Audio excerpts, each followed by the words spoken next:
Each day, top banks estimate the rate at which they can borrow funds from other lenders.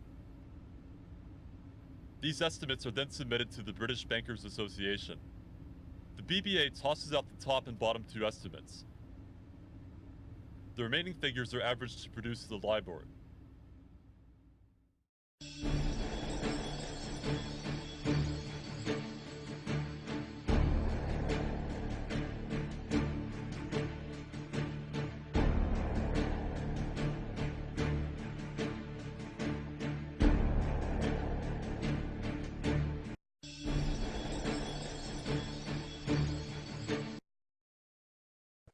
John and Simon work at separate parts of the same bank and should never be in contact with each other professionally. John has made some big bets on the future movement of derivatives linked to the LIBOR rate. He needs that rate to go down. John illegally contacts Simon, a colleague whose job it is to help set the LIBOR rate. Simon is supposed to ignore all communication from John, but in this scandal he doesn't.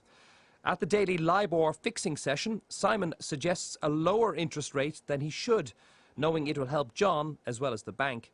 Even though it may only work for a few days a month, even the tiniest changes can be worth millions to John and billions to the bank.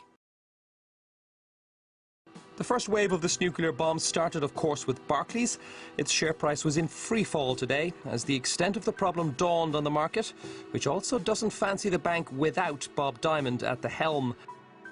The next wave is imminent. Barclays got a smaller fine yesterday, in return no doubt for squealing on other banks. Watch out RBS and Lloyds. That makes the possibility of US-style lawsuits more likely, benefiting lawyers mostly. Then there's the long-term damage to the City of London's reputation. It's already been hit by scandals at AIG, JP Morgan and UBS. Will it still account for 10% of British GDP in a decade? The wider economy won't escape either. This scandal will almost certainly lead to tighter rules for banks, which means they will earn less profits and lend even less money to companies and consumers. And even though this scandal is not restricted to just Barclays, it's the Bald Eagle Bank which is in the firing line. When a UK Prime Minister arriving at an EU summit suggests that a banking boss has serious questions to answer, it's just a polite way of saying go, and go now.